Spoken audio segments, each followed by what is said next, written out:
of pain and loss. Development must never come at the expense of human lives. I therefore request members to support the motion and call upon the government to ensure that all roads projects from planning to completion are guided by strict safety standards with regular safety audits. In conclusion, Honorable Speaker, road development projects should not merely be investments in infrastructure, but also a moral responsibility to protect the lives and citizens. Honorable Speaker, I beg to reply.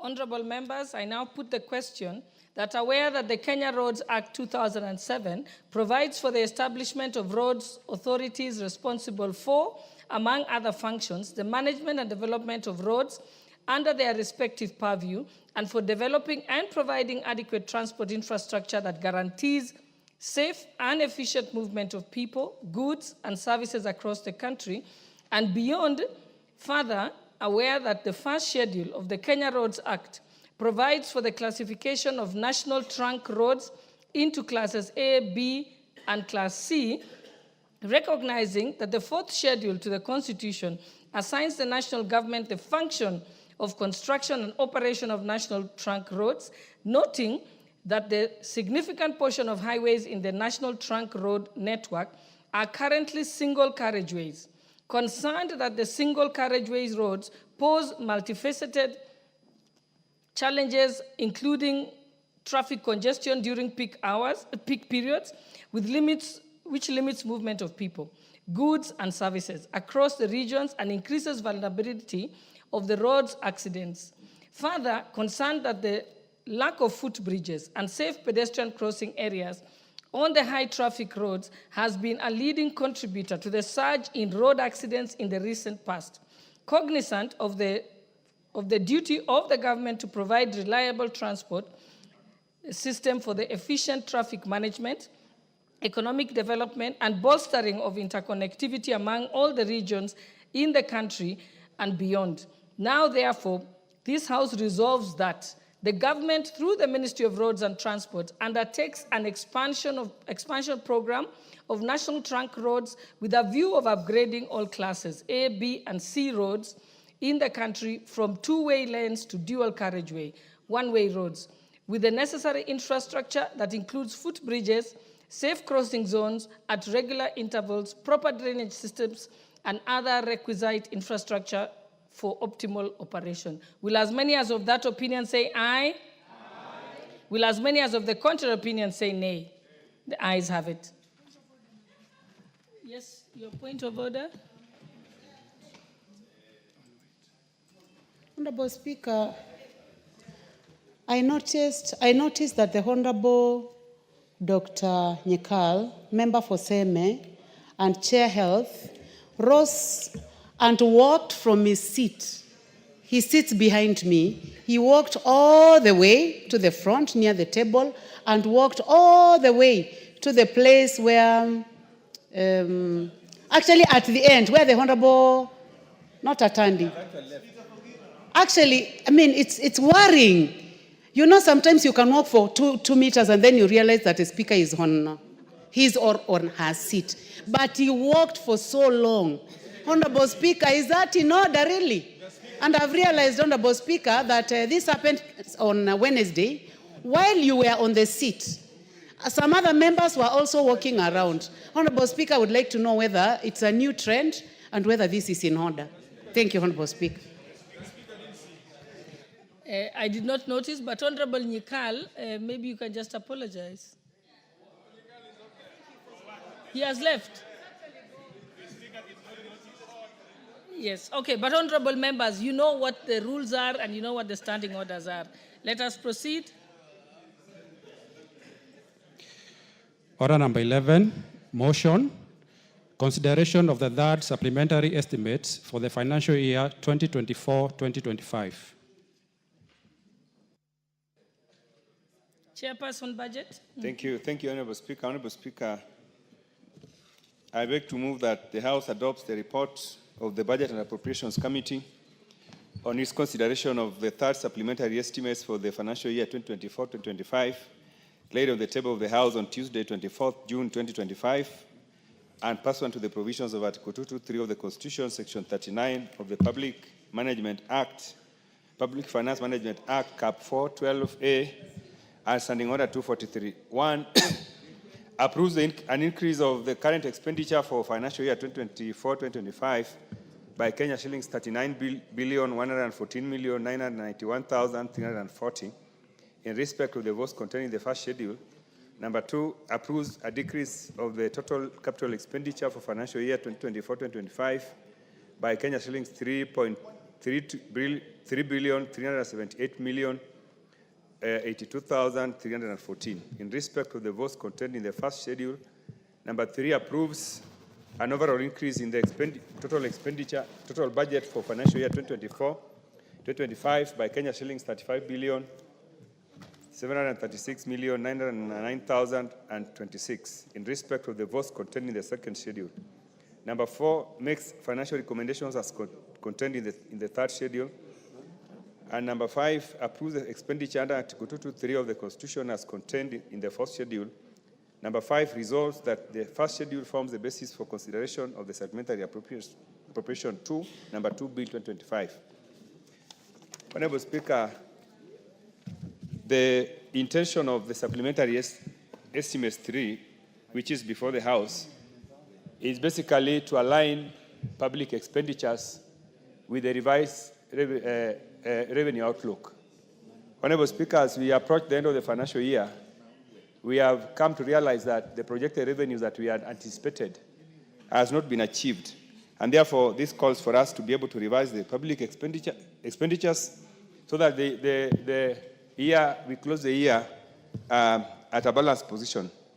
Honorable Speaker, the other thing that I want to highlight is that in the processing of these estimates, for the first time, we were not able to, departmental committees were not able to meet to consider the estimates because of a limited time frame.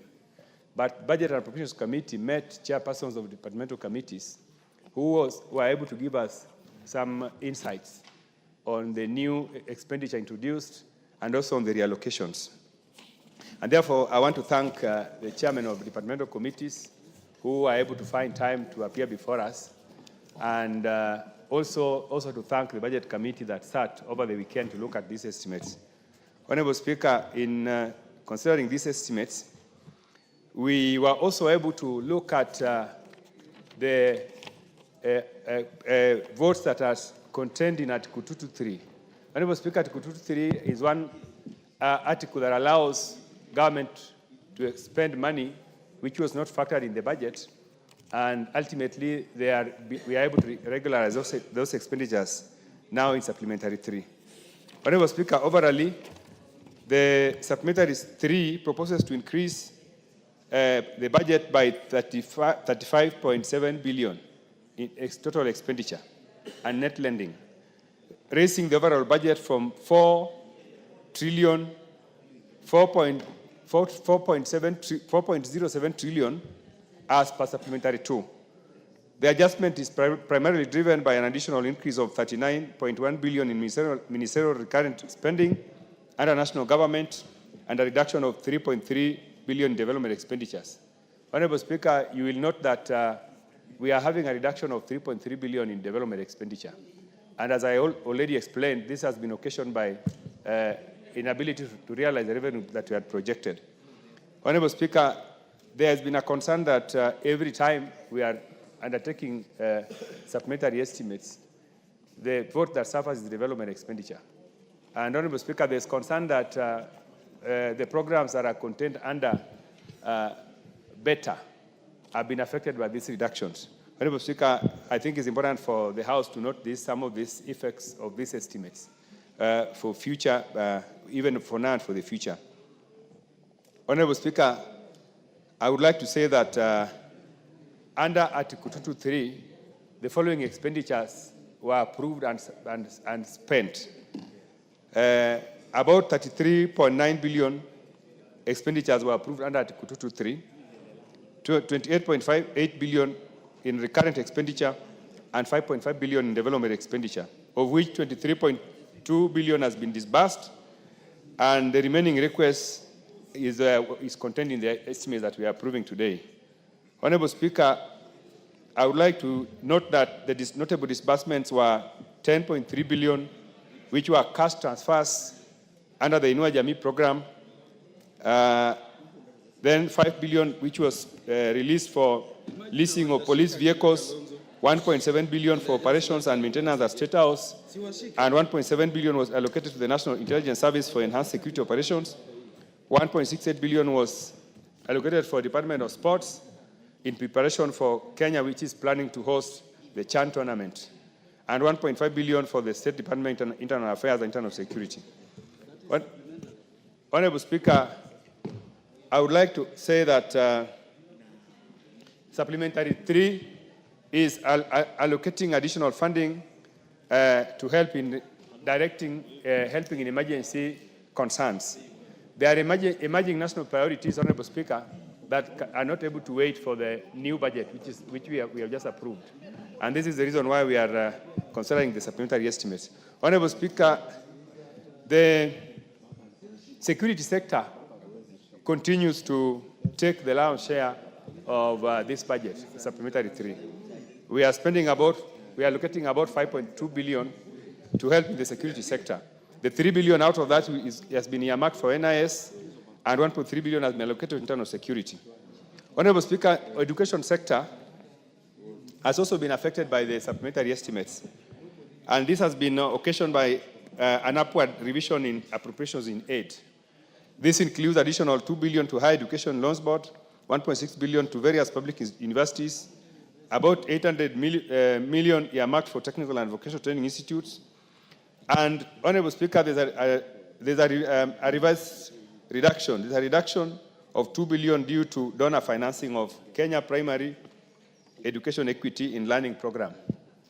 Honorable Speaker, we have also seen adjustments in the infrastructure sector, where about 11.7 billion has been reduced in the road subsector. The cut spans multiple projects and is composed of 11 billion decrease in government of Kenya funding and 0.7 billion reduction in donor financing. The committee noted that these revisions reflect ongoing fiscal consolidation efforts and may impact the pace of implementation of key infrastructure projects. Honorable Speaker, the reductions in the road subsector will have an impact on that sector, because a reduction of 11 billion means that some of those projects that are ongoing may stall. Honorable Speaker, as I wind up, Honorable Speaker, I want to say that this supplementary estimates 3 is a very, very brief report, and I would like members to quickly approve it so that as we close the year in the next 2 or 3 days, the revenue projections is aligned with the public expenditures. Honorable Speaker, I would like to ask my able Vice Chairman to second the motion. Thank you. Oh, sorry, Honorable Speaker. I hereby move and ask my able Vice Chairman to second. Thank you, Honorable Speaker. Honorable Speaker, I stand to second the supplementary 3. Honorable Speaker, this is a very short bill that is regularizing an expenditure that has already been spent. So we're just trying to regularize it, Honorable Speaker. And among them, you remember that they had removed the 12 billion for the CDF, which we returned. And therefore, I think it will be important that the members pass this bill very fast so that they can be able to get their money. Honorable Speaker, among also this, in this statement, in this bill, is that there was also money for interns that had not been factored into intern doctors. And therefore, the Committee of Health factored 121 million so that the intern doctors can be paid. their last quarter. So this is a very important bill.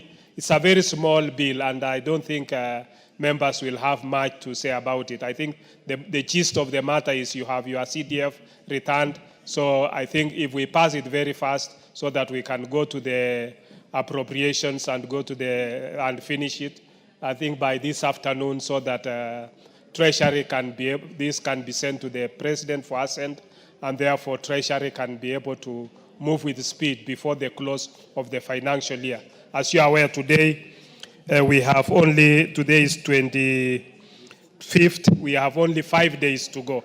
So it is important that we pass this bill very fast, and I don't think there is even much to debate about it. So with those few remarks, Honorable Speaker, I second it.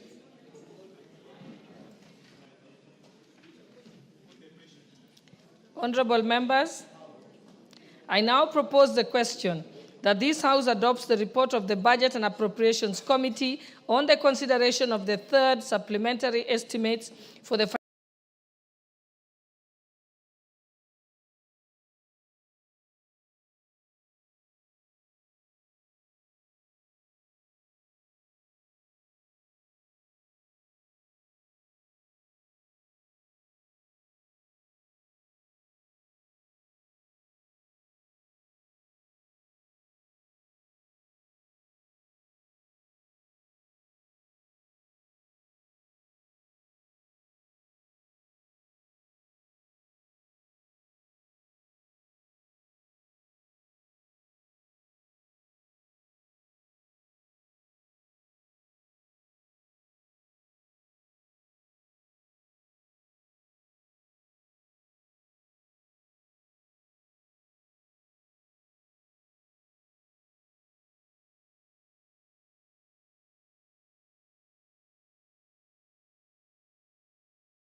$909,000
have heard, but the Hansard has it, that the chair of Budget Committee, as he was moving this estimate, he said that the departmental committees did not look at these estimates.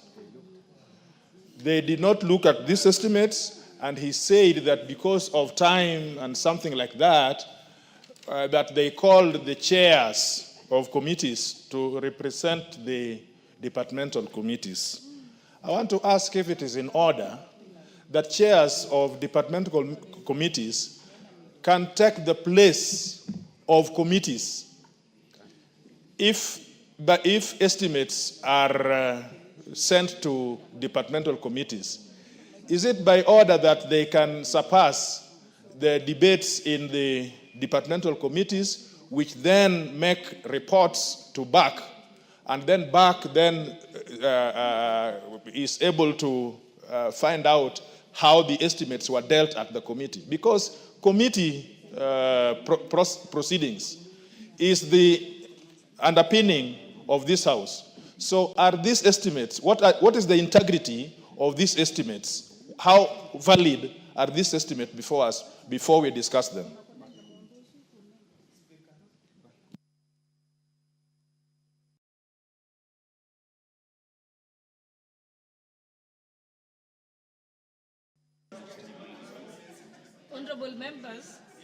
Honorable members, can I allow some of the chairs of the chairpersons of the departmental committees to comment?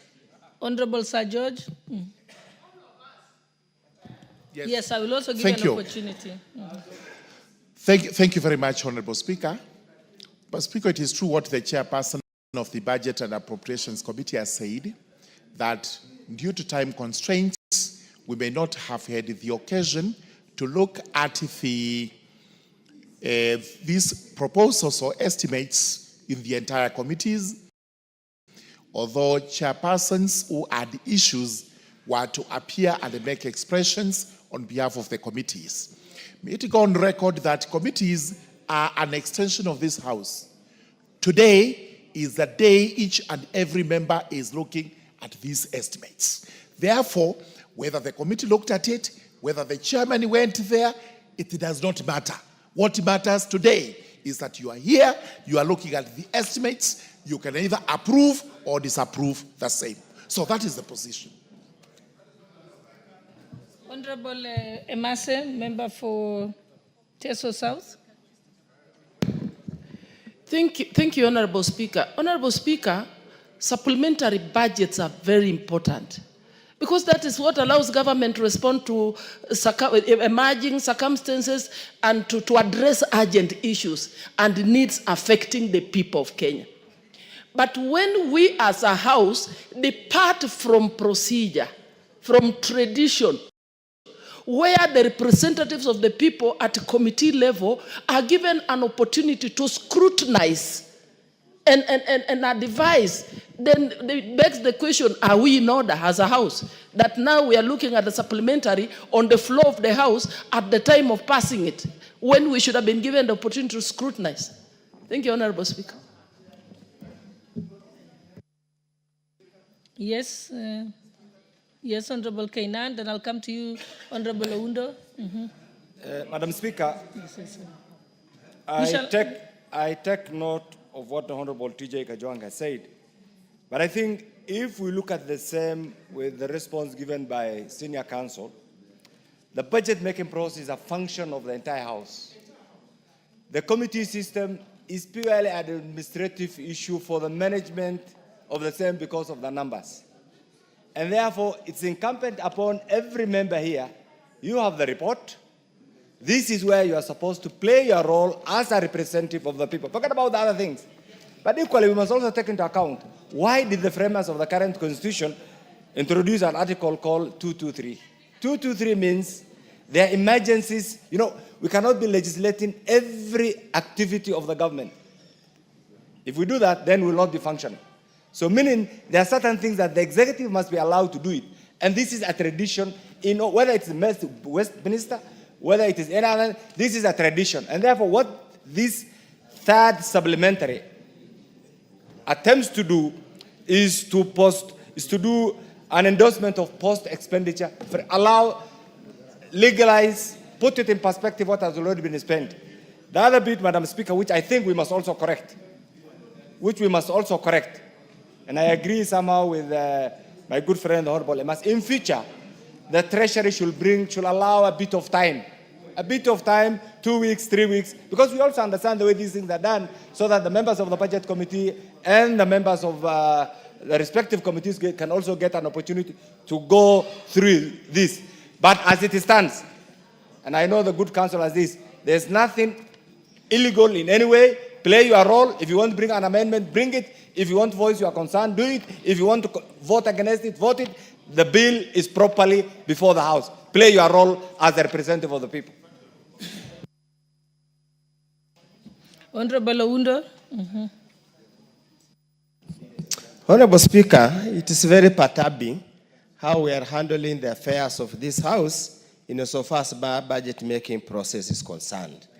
Yes, the draft of the Constitution provided for Article 2 to 3 to take into account exigencies that might occur in the process of the financial year. But honestly speaking, Honorable Speaker, for the matter to be brought to the House the very last end of the financial year smacks of mischief to basically, and consider, Honorable Speaker, that under Article 114, a member of Parliament cannot move any amendments without the concurrence of the National Treasury. Indeed, it's a matter that we must reflect upon it as a country. Otherwise, then we are going to make budget-making process a very unpredictable process, and is going to mess up the economic management and proper management of national resources. Honorable Speaker, if you just peruse through, there are areas that have been increased, there are areas that have massive reductions, and I do not know. It is a symptom, Honorable Speaker, that at the very beginning of the budgeting process, we seem to have a problem with the proper forecasting, proper understanding what we're supposed to do. For example, Honorable Speaker, there was a promise to take the railway line all the way to Malaba. Yet now we are reducing 1.9 billion from the railway transport. Are we really talking? Are we keeping our promises? Are we keeping our words? Or the promises we make outside there are empty rhetoric that does not resonate that are not grounded in any law. Finally, Honorable Speaker, Honorable Batandi has told us what all of us know, and I fear to tell it in public. We are doing badly. We are unable to raise the revenue that we project. That actual budgeting process is basically a clock to find the ways and means of making us losing money. With that, because we are bound by Article 114 and Article 223, we have no choice but to sing along, say hallelujah, praise and worship, and just accept. This is the unfortunate part that is how this country has fallen down to. Thank you, Honorable Speaker. You know, Honorable Oundo, you have used a lot of superlatives, but you are not really backing out what you're saying with actual concrete facts. So I think I will allow Honorable Kimani Kuria and then Honorable Ocheng, then we can close this debate. So, Honorable Speaker, on the matter raised by the Honorable Kajwang, I think it's important that we realize once a bill is tabled in this House, it becomes a property of the House. And actually, the committee report just informs the House, and it does not mean that this House must abide with the report of the committee, which therefore means that even the report that has been tabled by my colleague, the chair of the Budget Committee, Honorable Atandi, is not necessarily binding. Any member of this House can rise in their position and amend any of the proposed allocations on that particular bill, Honorable Speaker. That being said, it is important that to inform that this supplementary 3 has been necessitated by the fact that although our revenues have increased based on how much we collected last year, at same time last year, Honorable Speaker, we still are off the target. And therefore, this necessitated the need to reduce the expenditures in line with the reduction in the projected revenues, in the actual revenues that are occurring, Honorable Speaker. But it's very important to note that this Parliament, being the House that appropriates money, has endeavored to reduce our deficit as a percentage of GDP. In the financial year of 2022-23, Honorable Speaker, deficit as a percentage of GDP was at 5.7%. 22-23, we were able to reduce that to 4.9%. And for 24-25, we've been able to reduce that further to 3.1%, which means that this House had been cognizant of fiscal discipline and measures being put by the National Treasury, and we have agreed with them. And we look forward, Honorable Speaker, to a time when our deficit as a percentage of GDP will be zero. Honorable Speaker, it is possible that the next few years, especially with how, with the decision being made on focus being more on non-tax revenue, which include appropriations in aid and PPP projects. I look forward to the time that this House will be passing a balanced budget, Honorable Speaker, and that we don't have to borrow, whether externally or domestic, Honorable Speaker, to finance the budget. On Article 2 to 3, Honorable Speaker, this is necessitated by emergencies that may not have been envisioned, Honorable Speaker. And this is in line with the provisions of Article 2 to 3 of our Constitution, which is a legal provision of our Constitution. With that, Honorable Speaker, I beg to support the report by the Budget Appropriation Committee and urge this House to support this particular report. Thank you, Honorable Speaker.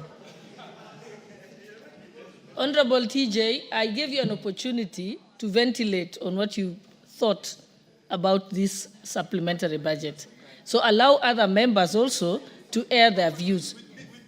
Honorable TJ, I have not given you an opportunity to speak. I will let you respond after everyone has spoken. So kindly sit. I will get to you. Honorable Ochieng. The Honorable Speaker, this is not the first time we are doing a third supplementary, Madam Speaker. In fact, there are times when it's been done on the last day of the financial year. Madam Speaker, these estimates were tabled here last week, 1 week ago. They were accordingly committed to all the committees concerned, Madam Speaker. I see the Budget Committee, Madam Speaker, and all the committees, all the chairs of committees were availed a chance to appear before the Budget Committee. And in fact, more than half of the committees appeared before the committee. So it is a lie, it is not true to say that committees had no chance to look at this document. It's a lie. More than half of the committee chairmen appeared. And in fact, for those who didn't appear, it means that they were happy with the recommended cuts or increases as it were. So, Madam Speaker, I want to disagree with Honorable Kajiwang.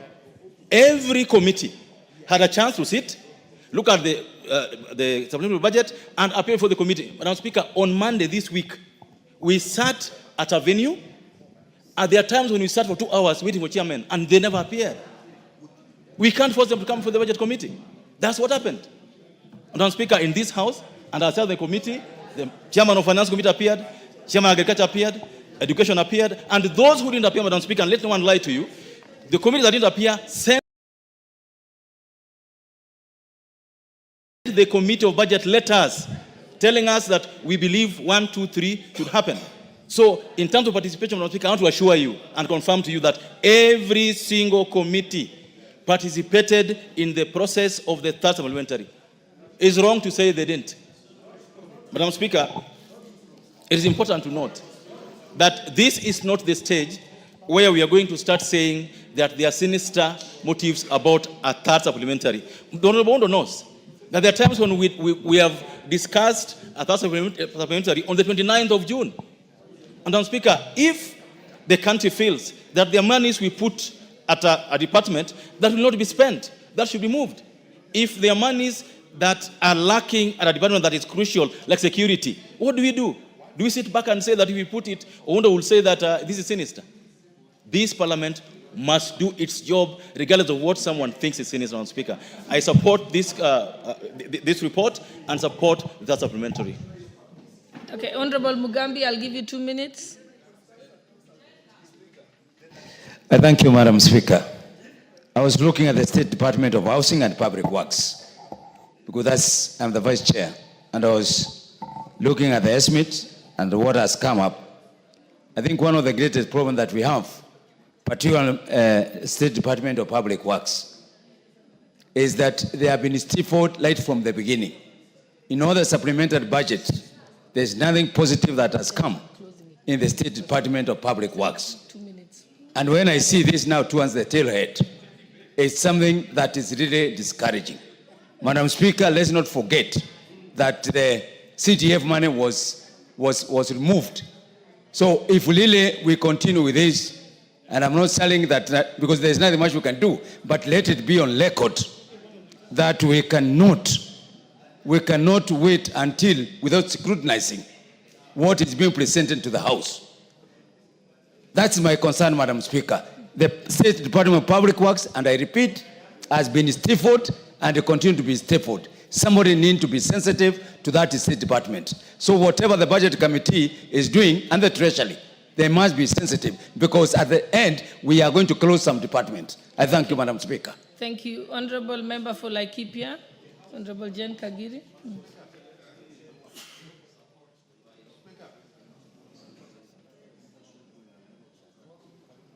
Thank you, Honorable Speaker. Honorable Speaker, I rise to raise concerns in regards to this supplementary 3 presentation in this House.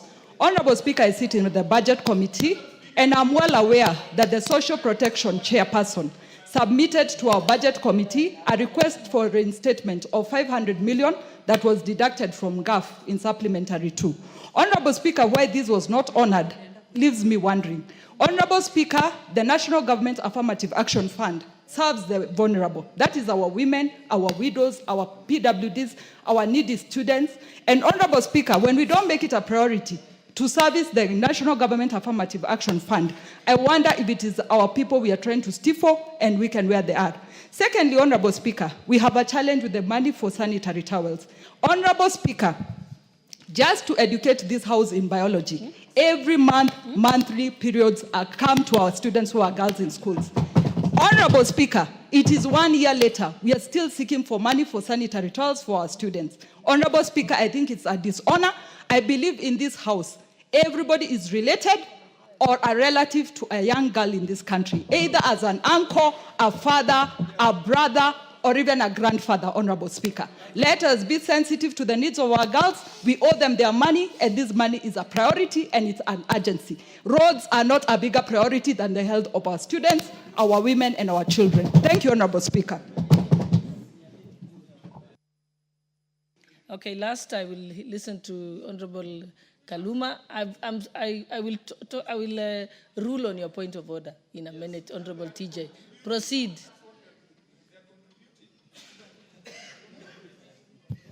Yeah, Honorable Chair, the response to the matter raised by Honorable Kajwang is in Standing Order 207 of the National Assembly Standing Orders. This standing order provision, Honorable Speaker and members, establishes the Budget and Appropriations Committee, designates its mandate, and sets out the procedure by which it proceeds when executing its mandate. Honorable Speaker, in Standing Order 207, Sub-Regulation 3, it says the functions of the committee shall be, I'll pass A, at B, is to discuss and review the estimates and make recommendations to the House. At D, to examine bills related to the national budget, including appropriations bill, and of course there are other mandates spelled out there. Honorable Speaker, where Honorable Kajwang is concerned at is at subsection 6. And what it says, honorable members, is that the committee shall invite chairpersons. The committee shall invite chairpersons of all departmental committees to make presentations during the consideration of the budget. And so it is not denied before us that the Budget and Appropriations Committee invited all chairpersons of departmental committees. Honorable Speaker, if the chairpersons, upon invitation, went before the Budget and Appropriations Committee without remitting the matter initially to their departmental committees for deliberation, that is a failure of the chairpersons and a matter for the chairpersons in terms of how they relate with their committees and committee members. It is not, however, the reason to deny that these estimates are properly before the House, having been tabled last week, and they are the business of the House to proceed, those chairpersons are being invited. If we have any issues for committee considerations, those are for committee internal issues. What is required is that the Budget and Appropriations Committee invites the chairpersons when they make their decisions on estimates, and that has been confirmed to have happened. So the matter is properly before the House, and we are ready to transact it straight away. Thank you, honorable members. I think this matter, we are now repeating ourselves. I think it's very clear that no the chairpersons appeared before the budget committee. And then right now, the budget committee has brought the report to the House. So you are all the committees sitting here. And it is for you people to decide, for the House to decide.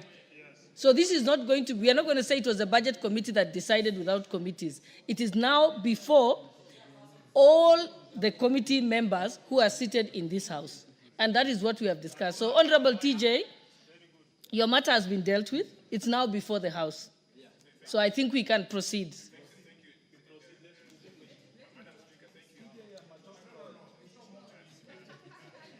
Honorable TJ, what more can you say, really? If it had not come before the House now, then we could have had an issue. But it's now before the House. Okay. Madam Speaker, I want to appreciate you, the expert from OMA.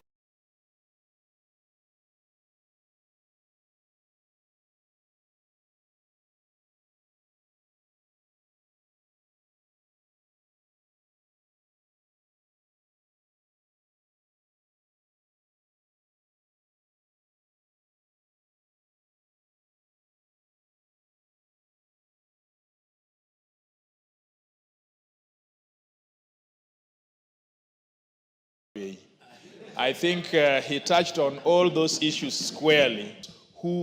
No, I think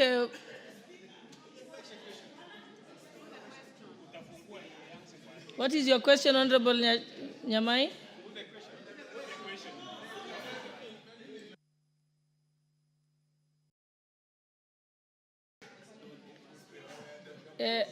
Okay, I want to call the mover to reply, but I'll allow Honorable Donya to speak. If you make it brief, then we can call the mover. I'm really appreciative, Madam Speaker. I've gone through this supplementary.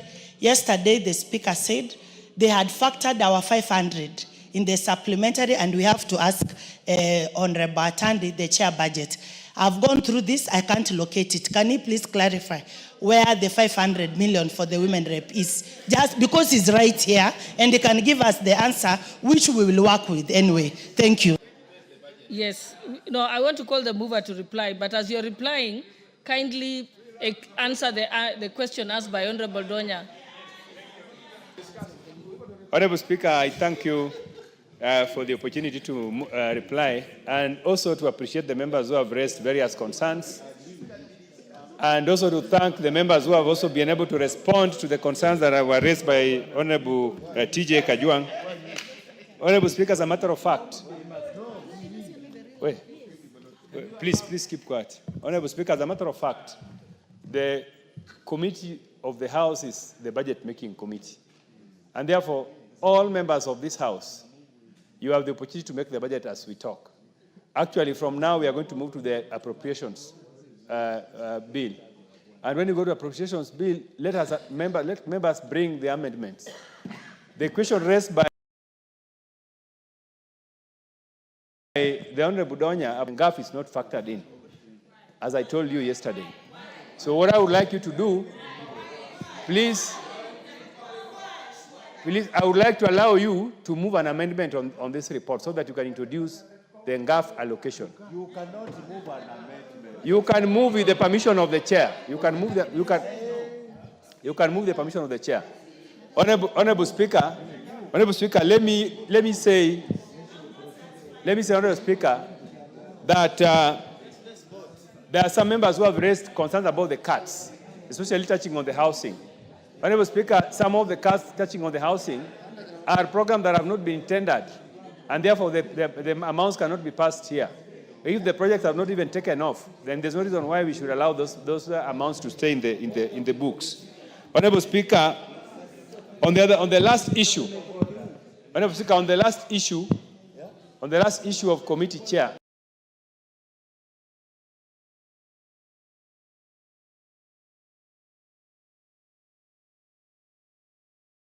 chairs. I have said earlier on. Honorable Jeanette, just give Honorable Jeanette a chance. Madam Speaker, thank you for your indulgence. Madam Speaker, the chair of the Budget Committee needs to tell the House that this is just a supplementary 3. All these monies we are asking for, including the CDF, including the GAF money, were all appropriated. in the appropriation bill that we passed that was enacted, that was put into an act by the President. So, Madam Speaker, whether they are, this supplementary 3 is largely a 223 issue, Article 223, where the minister has spent money without the approval of the Parliament, and we're just rectifying. All the other monies that we passed are in the estimates, and they have been appropriated, and what we expect the minister to do is to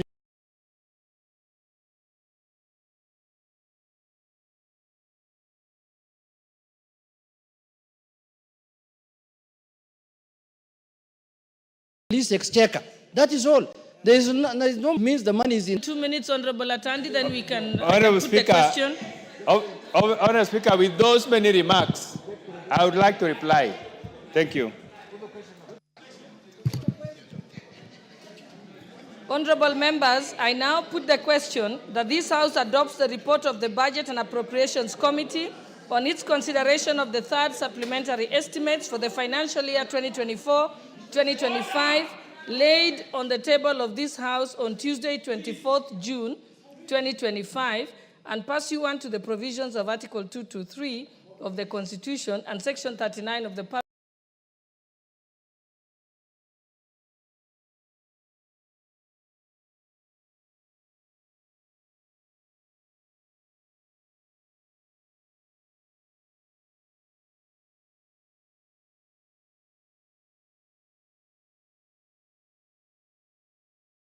Finance Management Act, Cap 412, respect of the votes contained in the first schedule. 2, approves the decrease of the total expenditure for the financial year 2024-2025 by Kenya shillings 3,378,082,314 in respect of the votes contained in the first schedule. 3, approves an overall increase in the total budget for the financial year 2024-2025 by Kenya shillings 35,736,909,26 in respect of the votes contained in the second schedule. 4, makes financial recommendations as contained in the third schedule.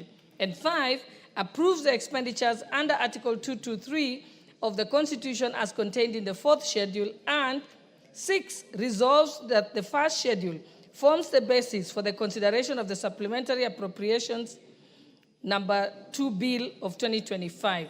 Will as many as of that opinion say aye? Aye. Will as many as of the contrary opinion say nay?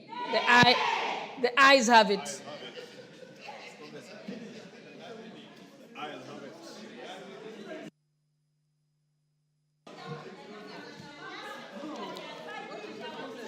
Order number 12, the Supplementary Appropriation Number 2 Bill, National Assembly Bill Number 26 of 2025, second reading.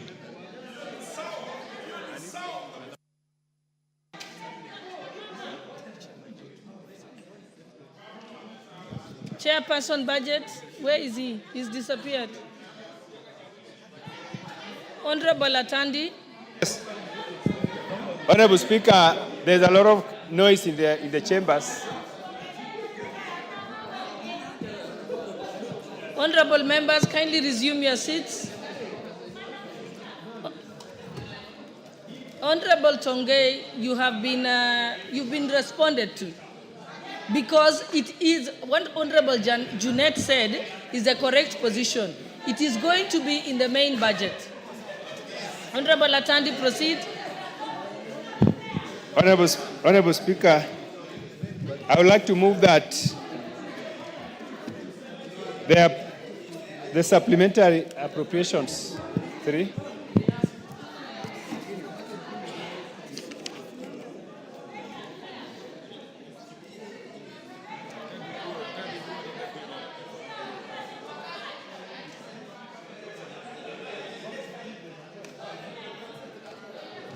Honorable Atandi. Thank you, Honorable Speaker. Honorable Speaker, I would like to move that the Supplementary Appropriations Bill Number 2, National Assembly Bill Number 26 of 2025, be now read a second time. Honorable Speaker, this is the same bill which you have just passed. And therefore, I really do not want to belabor much. The bill is basically allocating, the bill is basically giving the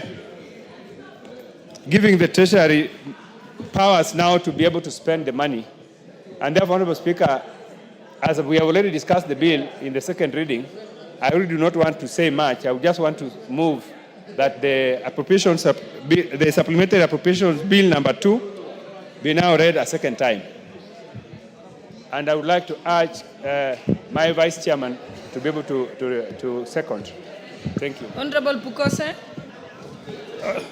Thank you, Honorable Speaker.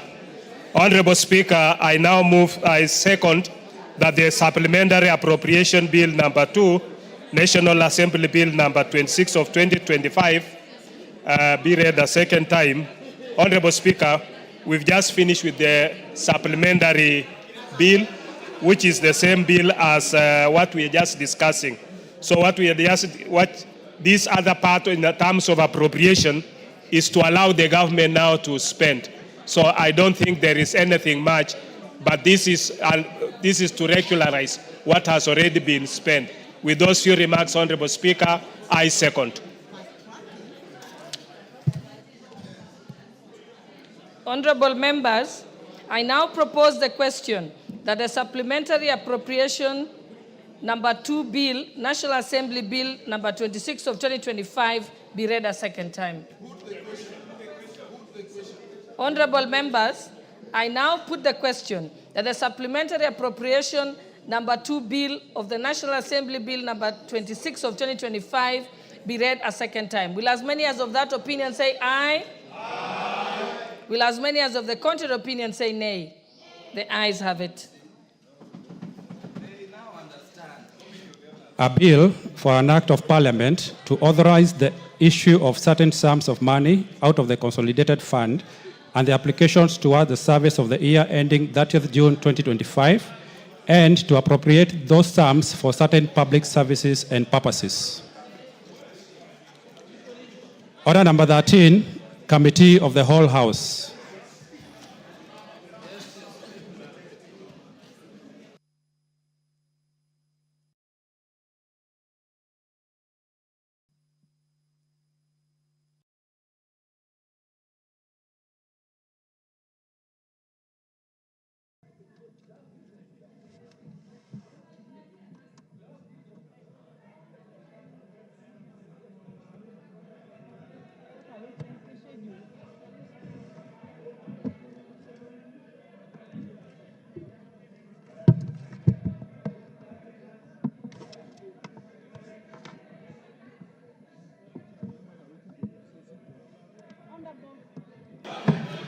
Honorable members, order members, those who wish to participate in the Committee of the Whole House, please take your seats. Let us be orderly.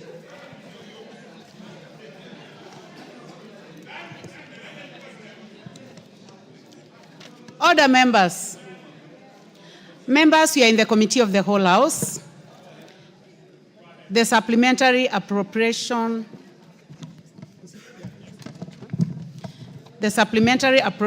number 2 bill, National Assembly Bill number 26 of 2025.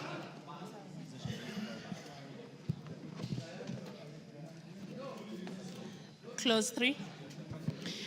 Honorable members, I propose the question that clause 3 be part of the bill. There be no amendment. I don't put the question that clause 3 be part of the bill. Will as many as have that opinion say aye? Aye. Will as many as have a contrary opinion say nay? The ayes have it. Clause 4. I propose the question that clause 4 be part of the bill. There be no amendment. I put the question that clause 4 be part of the bill. Will as many as have that opinion say aye? Aye. Will as many as have a contrary opinion say nay? Ayes have it. Clause 5.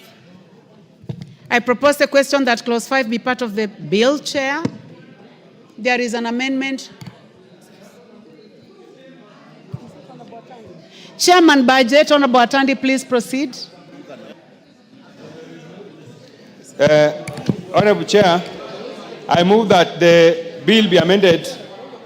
The bill be amended by deleting clause 5 and substituting therefore with the following new clause: the supply granted for the services of the year ending 30th June 2025 in votes of R10, Order, members.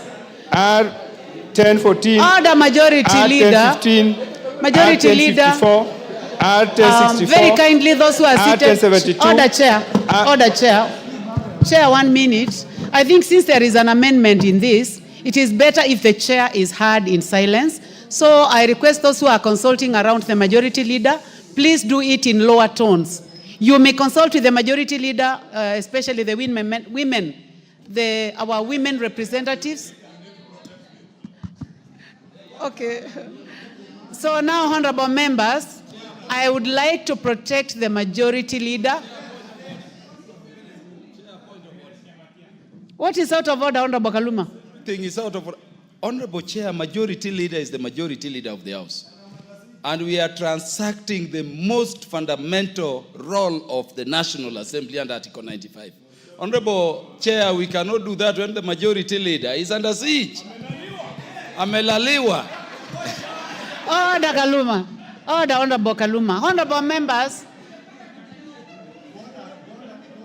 well, this is my direction.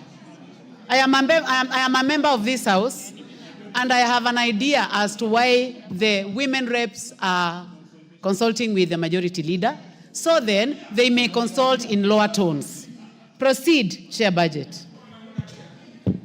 Honorable Chair, I would like to move that the bill be amended by deleting clause 5 and substituting therefore the following new clause: the supply granted for the services of the year ending on 20th June 2025 in respect of the votes. Honorable Chair, the votes are listed here. There are very many. And in accordance with the Appropriation Act 2024, the amounts reduced specified in the third column of the second schedule. So if you look at the third column schedule, the amounts, the changes are listed. Are you able to summarize? I've already summarized. Yeah, there are many. So there are many. Yes, I will summarize. So thank you, Chair. Honorable members, I propose the question that clause 5 be amended as proposed by the chair. I heard the voice of the majority leader. Chair, just as a point of information, since the Honorable Kaluma seems to insinuate that I'm under siege.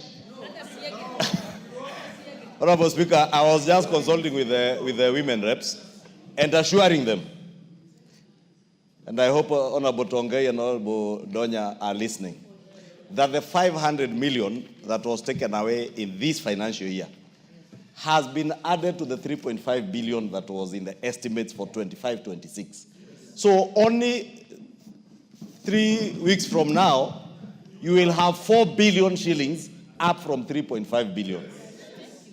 So that this siege I was under, Honorable Speaker, can now end. You have an additional 500 million to give you 4 billion in the next financial year.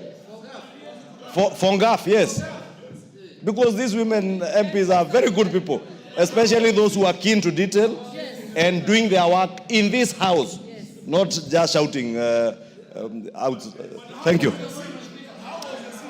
Majority Leader, you may take your seat.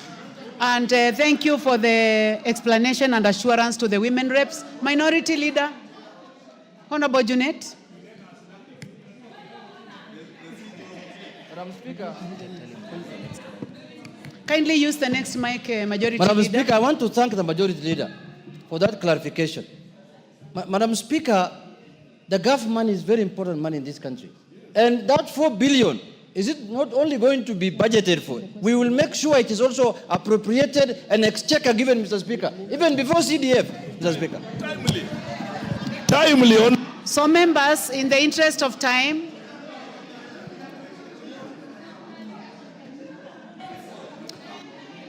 Member for Seme, the Chair Health.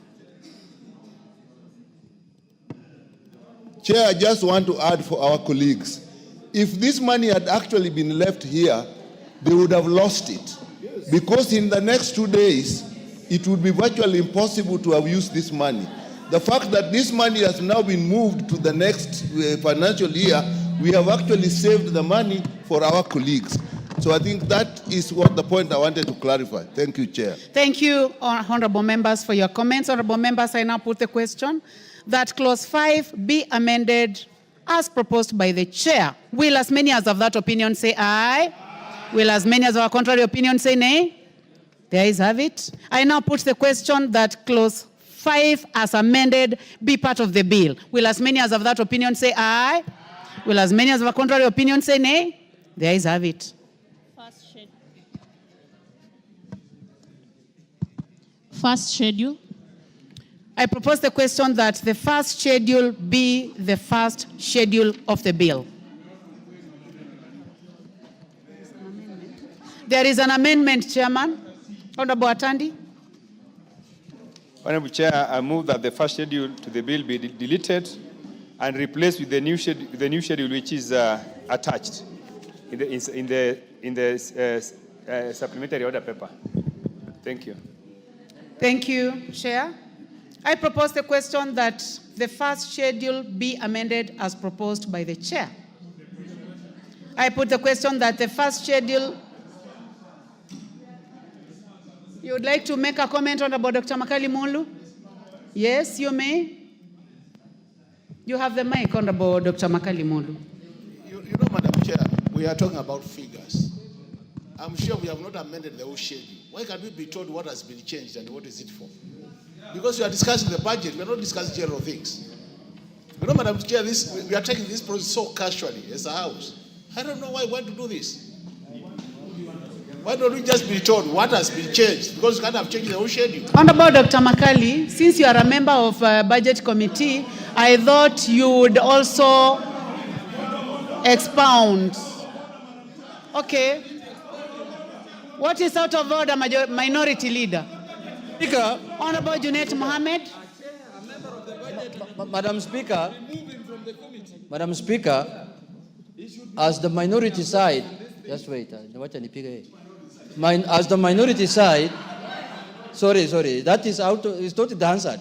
Madam Speaker, as the minority side, we have given Dr. Makali the privilege and the honor to represent us in the Budget Committee. And it is him who should tell us what contains this report. He's behaving like a layman here, asking for details in front of the public, in front of the House. If he was sleeping in the sessions of the budget, then let him give way to somebody else who can understand budget making. Mr. Speaker, Madam Speaker. Chair, I put the question. Yes, Honorable Makali Mulu, I give you a chance to respond. I can also give you an opportunity to expound on what, you know, Madam Chair, what is in this schedule. Madam Chair, with all due respect, and I think members should listen to me. Order, Honorable Kaluma. With all due respect. Let the member for Kitui Central be heard in silence. Madam Chair, with all due respect. Let him be heard. Kaluma, you cannot gang me.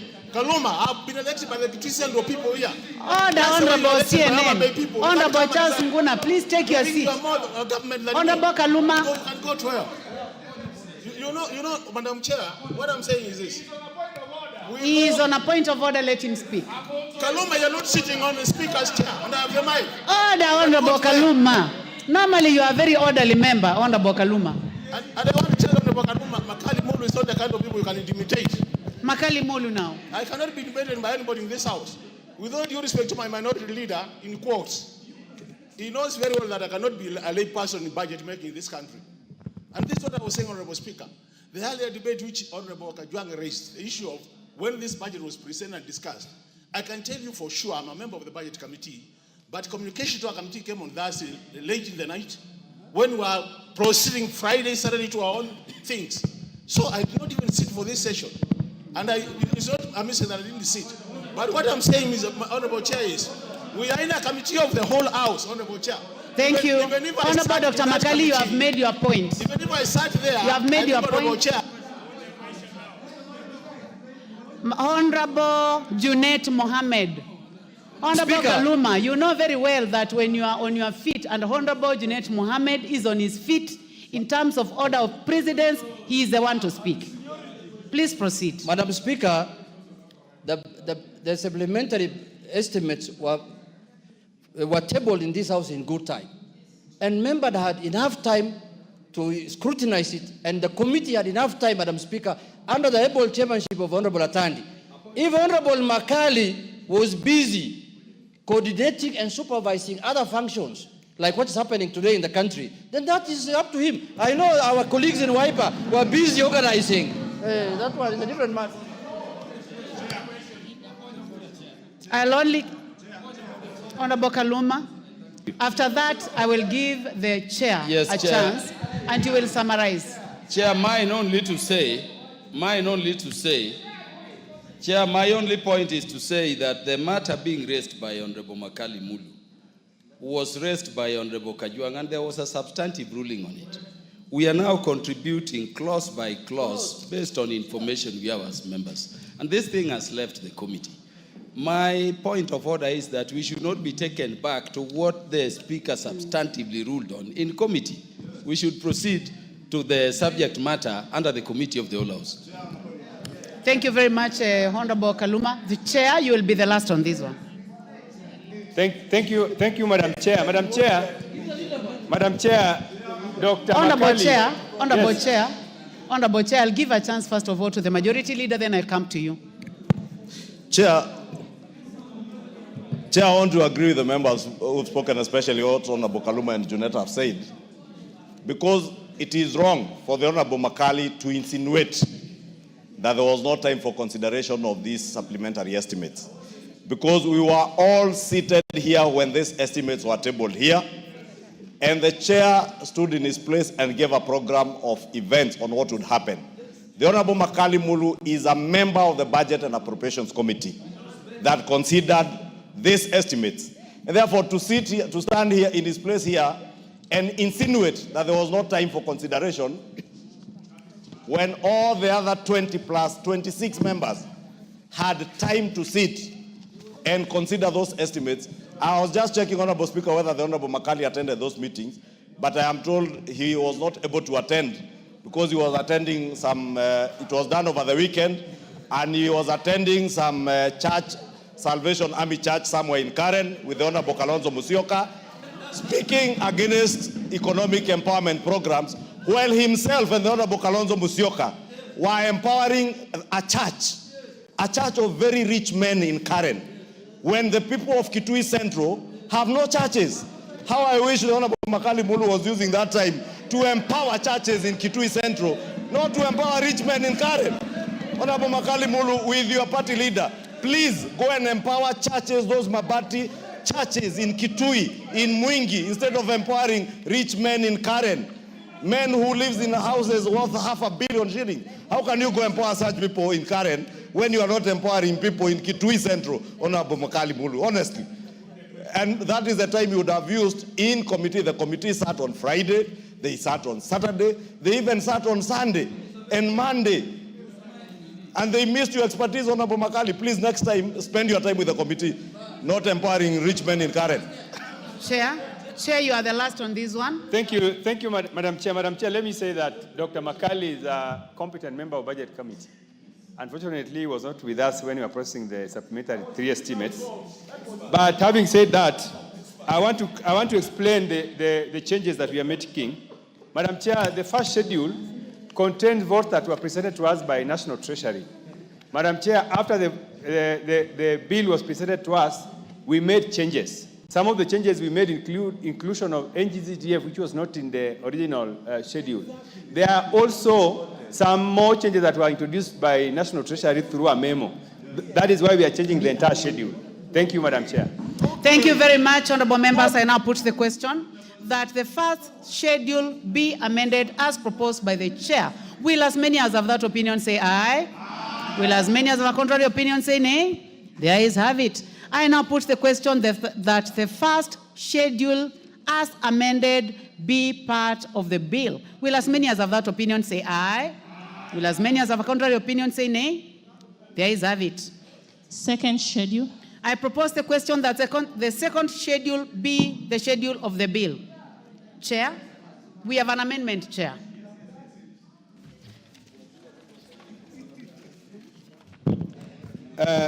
I would like to move that clause 2 of the bill be amended by deleting the words 49. Chair, we are on the second schedule.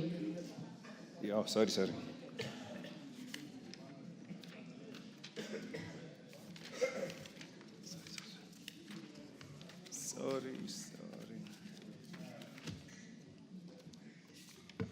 Clerks.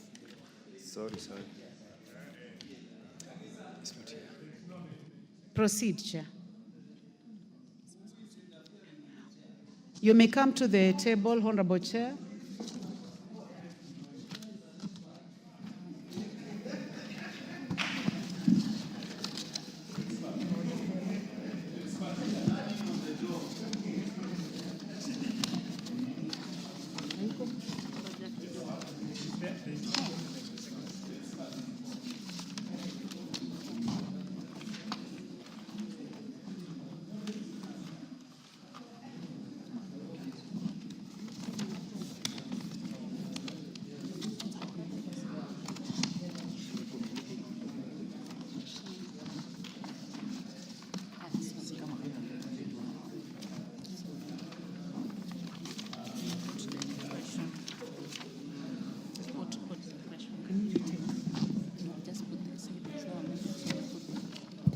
Honorable members, after consultation.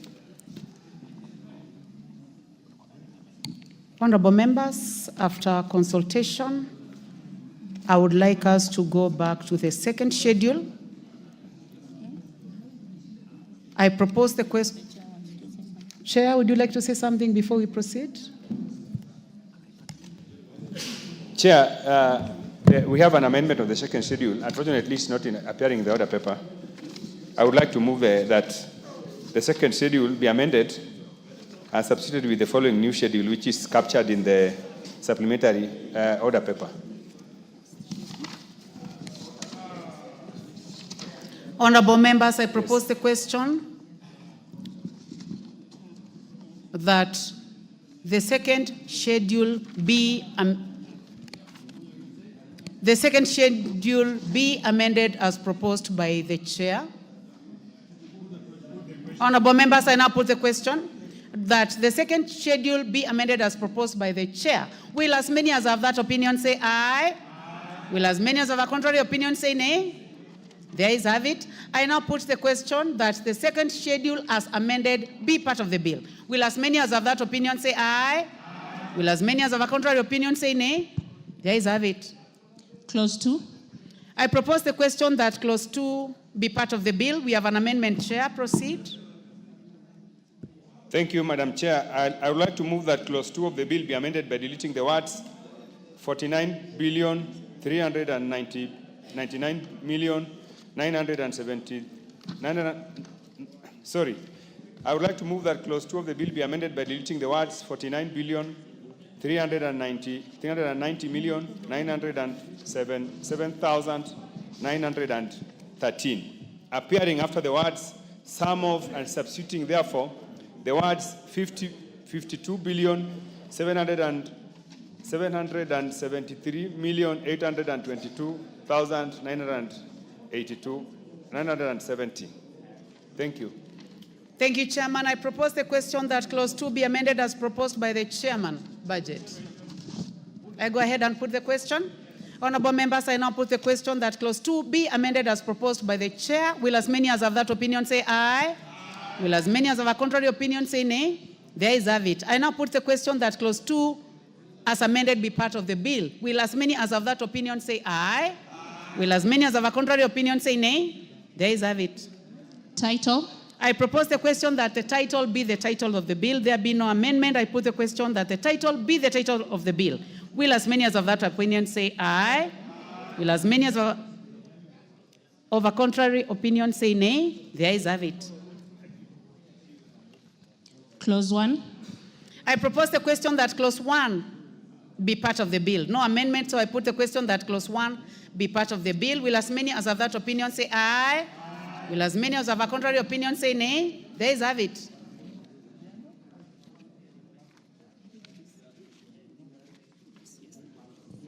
Honorable members, I now put the question, which is that the committee do report to the House its consideration of the supplementary appropriation number 2 bill, National Assembly Bill number 26 of 2025, and its consideration and its approval thereof with amendments. As many as of that opinion say aye. As many as of a contrary opinion say nay. The ayes have it.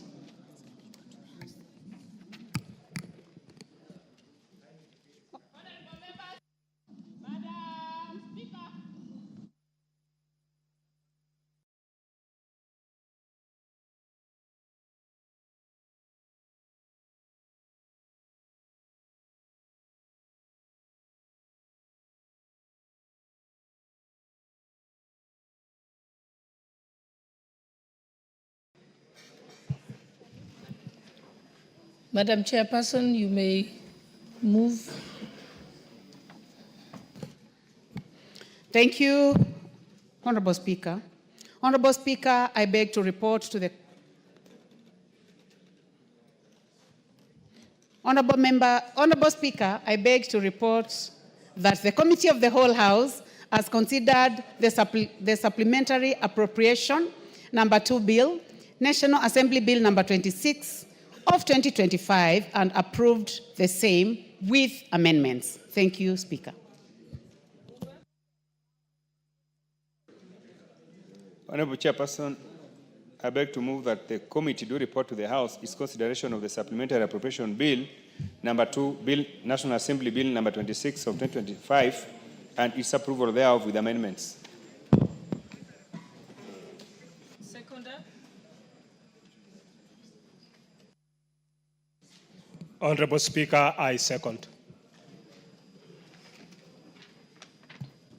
Honorable members, I propose the question, which is that the House do agree with the committee in the said report. Honorable members, I now put the question, which is that the House do agree with the committee in the said report. Will as many as of that opinion say aye? Aye. Will as many as of the contrary opinion say nay? The ayes have it. Mover. Honorable Speaker, I beg to move that the House do agree with the committee in the said report and also request Honorable Dr. Pukosi to second the motion for agreement with the report of the Committee of the House. Honorable Speaker, I second. Honorable members, I now propose the question, which is that the supplementary appropriations number 2 bill, National Assembly Bill number 26 of 2025, be now read a third time. Honorable members, I now put the question, which is that the supplementary appropriation number 2 bill, National Assembly Bill number 26 of 2025, be now read a third time. Will as many as of that opinion say aye? Aye. Will as many as of the contrary opinion say nay? The ayes have it. An act of parliament, the supplementary a bill for an act of parliament to authorize the issue of certain sums of money out of the consolidated fund and their applications towards the service of the year ending on the 30th June 2025, and to appropriate sums for certain public services and purposes.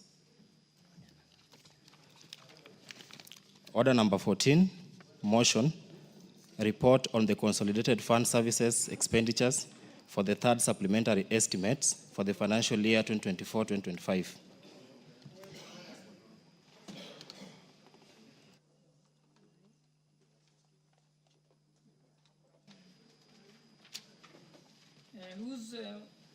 Who's moving on behalf of the Chairperson, Public Debt and Privatization Committee? Okay, one moment. What's your point of order? There was a point of order on this side. Yes, Honorable Awundo. Speaker, I was just wondering with the indulgence, if you could have dispensed of order number 7 on the order paper, because we skipped it in view of the urgency and importance of the Supplementary Appropriation Bill 3. So just wondering, Speaker, with your indulgence, because I'm sure there isn't many questions or requests. Just asking for your indulgence, Honorable Speaker. Okay, now that I've read order number 14 out, allow us to just dispense with order number 14, then we'll rearrange the order paper to accommodate statements and questions. Thank you.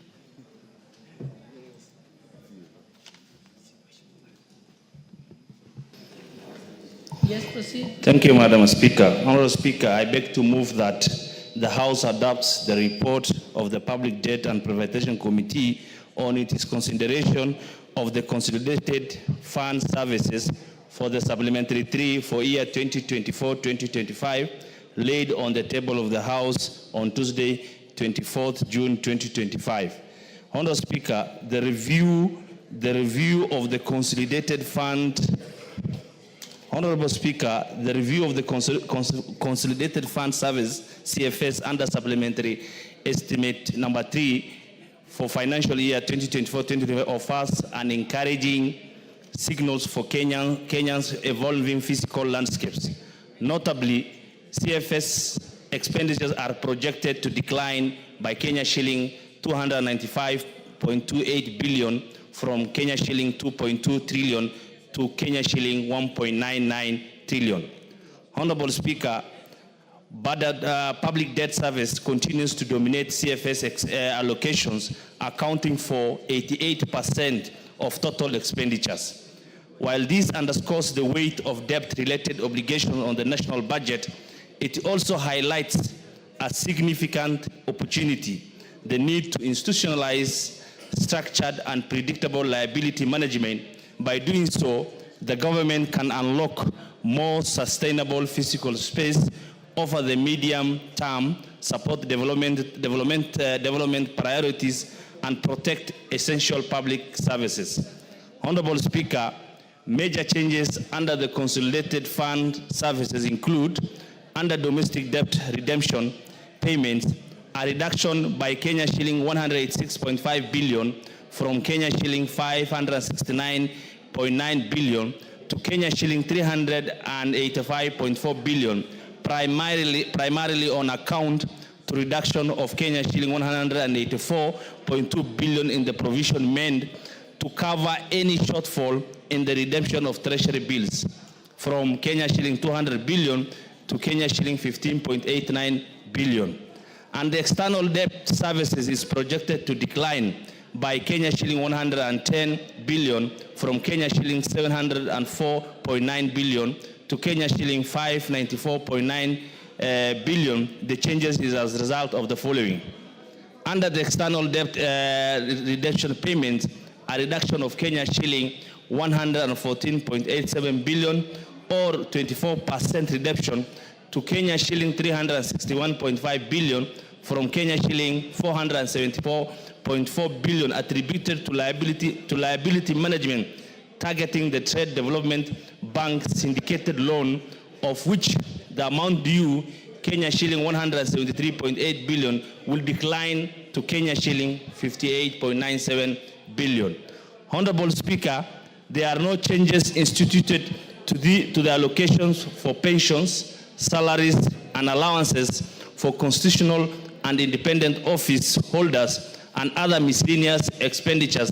Cumulatively, these expenditures will remain at Kenya shilling 246.97 billion. Honorable Speaker, as such, the committee observes that the current gains from liability management operation, though welcome, should be anchored in a robust policy framework. The absence of a comprehensive national liability management policy has limited the strategic deployment of debt reorganization tools such as prepayments, swaps, and restructuring. Formalizing such a policy will allow the National Treasury to plan proactively, reduce refinancing risks, and better align fiscal outcomes with the country's long-term development agenda. In this regard, Honorable Speaker, the committee has recommended the following. National Treasury should, within 60 days of the adoption of this report, develop and publish a comprehensive national liability management policy, and the policy should articulate clear guidelines and measurable targets aimed at reducing the debt service burden and enhance physical space. Honorable Speaker, I beg to move and request Honorable Kasalu, MP, to second. Thank you.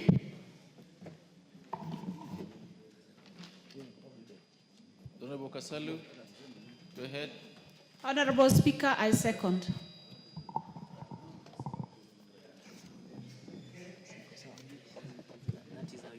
Yeah, I know that's pretty unusual. Honorable members, I propose the question that this House adopts the report of the Public Debt and Appropriation Committee on its consideration of the Consolidated Fund Services for the Supplementary Estimates 3 with the financial year 2024-2025, laid on the table of the House on Tuesday, 24th June 2025.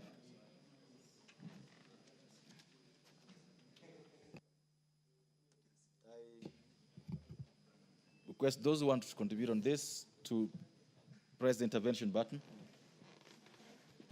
I can see the Honorable Ikiara Dorothy, you on this? The Honorable Adan. So let's have the Honorable James Mikal.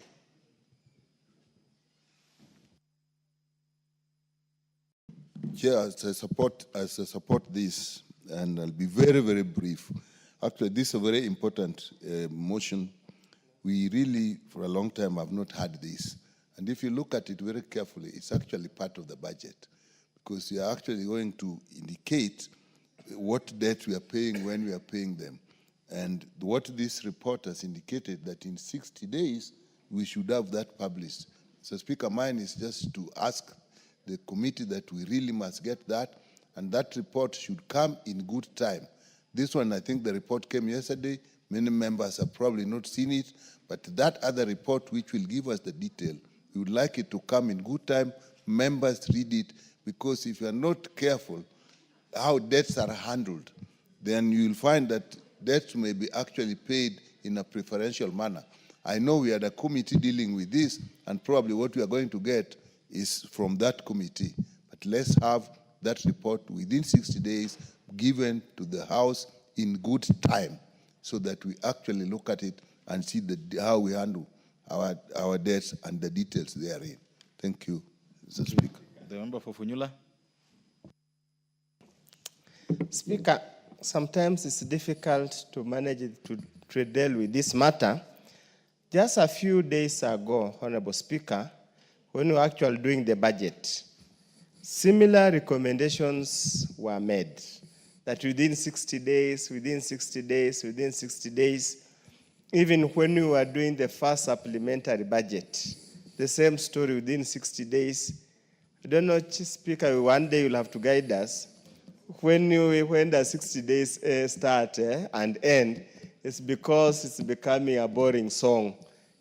Honorable Speaker, regardless to say, again, the report is not very clear on exactly what is happening, and that's why you find even the honorable member who was asked to second, had nothing useful to add other than this to say to second. But again, a fundamental issue, Honorable Speaker, the timing of these supplementary bills, whether it's under Article 223 or whichever Article 114, is indeed a very suspicious timing. I know it is important the accountants will tell you to clean up the books at the end of the financial year, but there are always restatements that can happen after the financial year. Just fundamentally, if, Honorable Speaker, you are appropriated 1 billion now, how do you absorb that 1 billion from now to Monday? How? I mean, there's something wrong somewhere, Honorable Speaker, which I really don't understand. If it was a recurrent expenditure, we can argue that there is, for example, on the Consolidated Fund, there's a loan that we had forgotten to repay that is due on Friday. That somebody would understand. And then how a treasury can forget the maturity of a loan, again, that's very baffling. So again, about the recurrent expenditure for salaries for constitutional office holders, everybody would have imagined their salaries are fixed. The allowances and remuneration are fixed. So again, the issue of supplementary and the CFS sounds, probably I might not be an expert in that matter, and probably if you give Dr. Makali Mulu a chance to speak on this, he can educate us, the uneducated. Otherwise, I really have nothing useful to say or add, only just be left in Wonderland. How can a CFS have a supplementary budget at the tail end? Thank you, Honorable Speaker. The Honorable Makali Mulu, Chair Finance, wait for a minute. Just here, Honorable Makali Mulu. Thank you so much, Honorable Speaker. Honorable Speaker, I can just explain some of which can happen to have a supplementary for the CFS expenditures. Honorable members, you know very well that most of our external debt is in foreign currency in terms of denomination. Majority of it is in dollars, then the other is in euros. So one of the reasons why you could be having a supplementary is basically if there's a change in terms of exchange rate, that can trigger more resources for repayment, because once the rate changes, then automatically you'll have more than you budgeted for. The other situation is where in the process of tabulating the loans which are due, then you miss one which will be due within the year. If it happens that it has to be paid, then automatically, then you need to factor in that amount. And actually for me, CFS is easiest to have a supplementary, because once you pass the amount of paying, the earlier issues we were discussing, some of them will need procurement and you might have no time. So there's a way you can have that. But Honorable Chair, what I wanted to see in terms of this report, and I think the challenge we're having with the CFS expenditures is the issue of the budget deficit. You know, any financial year, we do fix the budget deficit every financial year.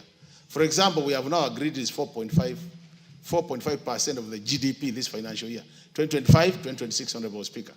But you realize even when the minister came to read the summary of the budget here, 4.5% of our total budget was coming to 876 billion. When Honorable Mbandi, the CS minister, was giving the amount he's going to borrow, he said 920, and difference of 47 billion. So the report you approved here, which was from this committee, Public Debt and Privatization, was coming to 876. Now, the report read by the minister was 920 billion. So the question is, at the end of the day then, when you have a moving budget deficit, it becomes very difficult to have a budget which can be predicted. So we have a budget which is always a moving target. And I think this is something as a House we need to be firm on. So that once we agree, Honorable Speaker, that this is the amount going to be borrowed by the government this financial year, we don't have these figures changing midway, and then we keep on getting what we are getting today, that things are changing. But all said and done, Honorable members, CFS expenditures are the highest expenditure item in our budget, because now we are about almost 2 trillion. And if you look at that, it leaves minimal fiscal space for any other activity. So I think as a House, generally, we need to start thinking hard about what do we do with these CFS expenditures. And out of the CFS expenditure, the highest expenditure item is payment debt, public debt, in terms of interest repayment and the normal payment of the principal. So this is a matter we must take seriously so that we start helping the country move towards sorting out this matter. On the issue of timing, and I think that's the issue which was Honorable Oundo was raising. I think, Honorable Speaker, I've been listening since morning, and I listened to you, Honorable Speaker, when you made a contribution on the earlier motion. And one of the things we need to do as a House, Honorable Speaker, we should have no apologies to say that Treasury, they are not doing their work well. Because the reason we have this pressure, Honorable Speaker, is because Treasury is bringing these budgets too late in the day that they don't allow enough time for the House to process the budget. And I think as a House, this is a window we need to close and tell them that if you don't bring your supplementary budget a month to the end of the financial year, forget about it. In that case, then we'll be helping ourselves in terms of looking at the budget to details and seeing what is going to be paid. Item 223 has been controversial. Honorable Speaker, we joined this House together with you the same day. And we are bringing the budget committee with you for the longest time possible. Always we discuss Article 223 with you. And you know the loopholes in that article in terms of the way Treasury has been using. How I wish, Honorable Speaker, that we created more time to look at some of these proposed expenditures under 223.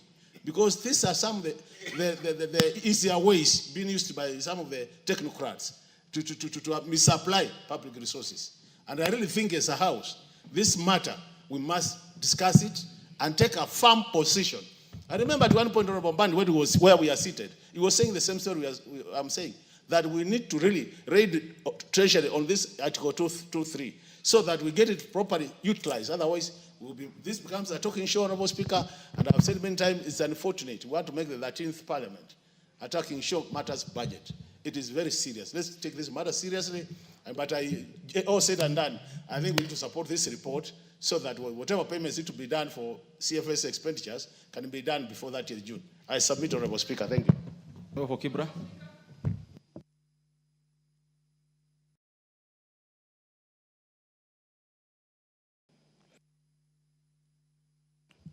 Thank you.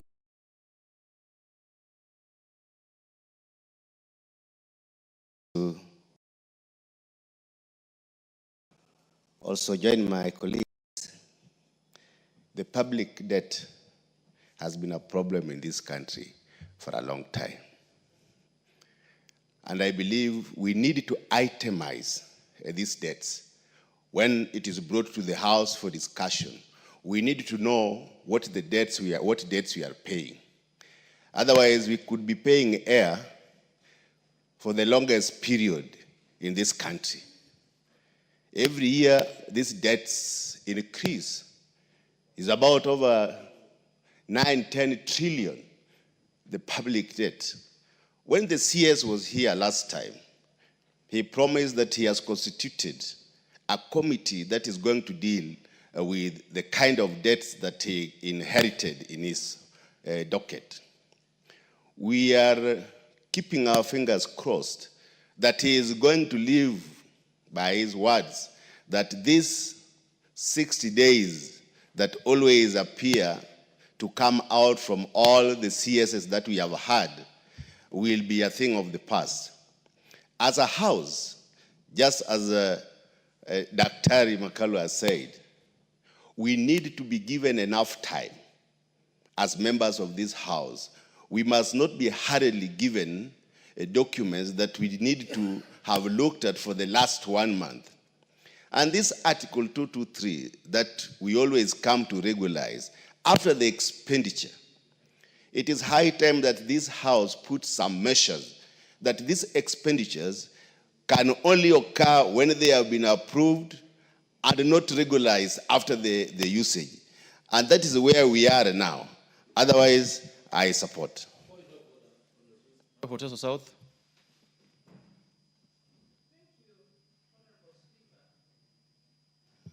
Thank you, Honorable Speaker. Honorable Speaker, also arise to support the report. But as we support the report, Honorable Speaker, I want to make some observations. That as a House or as a country, I think we can do better than this. We are having too many supplementary budgets, and as we know that supplementary budgets should just be for essential adjustments to address unexpected expenditure. But when we look at what we have just prosecuted, some of the expenditures we are adjusting were known, were not unexpected. Reductions in NGCDF, for example, that is something that should not have happened, and in GAF. Shortages, money is reduced from the various MDS, like education, capitation, university funding. These are known expenditures that should have been provided for, that we should not be adjusting under supplementary. So, Honorable Speaker, even when you look at reductions on capital expenditure due to inability to collect, we should just make sure that MDS are being realistic in their projections and making realistic projections to avoid unnecessary adjustments. Because this is affecting negatively on implementation, on MDS. There's no certainty. We cannot keep on doing so many supplementary budgets. I think going forward, we should learn from this one and improve so that we can be able to give Kenyans services so that certain functions already budgeted for are not affected.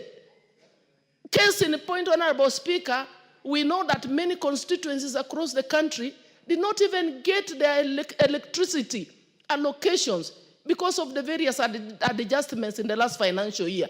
But we understand that one was because of the collapse of the finance bill, which had provided for funding. And Honorable Speaker, at this point, I even want to request that those constituencies that did not get allocation for funding for electricity last mile should be considered as an affirmative action. And that is why I was saying, had we gotten the opportunity as committees to scrutinize, these are some of the allocations that we would have insisted that are factored in Supplementary 3. Thank you, Honorable Speaker. Thank you, Chairman, Finance Committee. Thank you, Honorable Speaker. One is to commend the committee on the good report and to agree with them on one of the recommendations that we made. Honorable Speaker, you will notice that the stock of debt, and specifically for this Trade Development Bank syndicated loan, it is reducing from 173.8 billion shillings to 58.97 billion, which is a reduction of 114.87 billion. That would mean, Honorable Speaker, that there is a creation of an additional fiscal space of 114 billion shillings. What we need to see is that to have a policy that this particular fiscal space that is created by this reduction of this stock of debt, Honorable Speaker, is reflected. Fiscal space created does not go again either to fund repayment of other debts or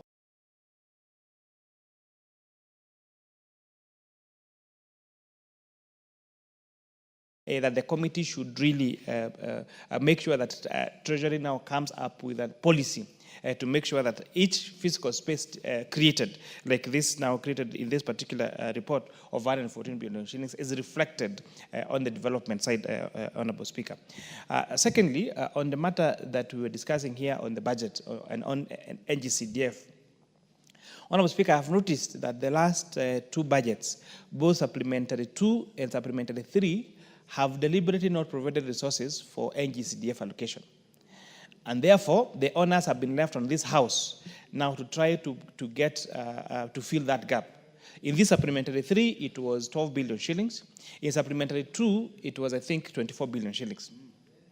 So what does this mean? That, Honorable Speaker, instead of now the departmental committees or even the budget committee trying to scrutinize the whole budget to ensure that the allocations are on priority projects, Honorable Speaker, then the work of the budget committee or the departmental committee now comes. Last time it was done by liaison committee, this time by budget committee, is now to try to fill that gap of 12 billion shillings.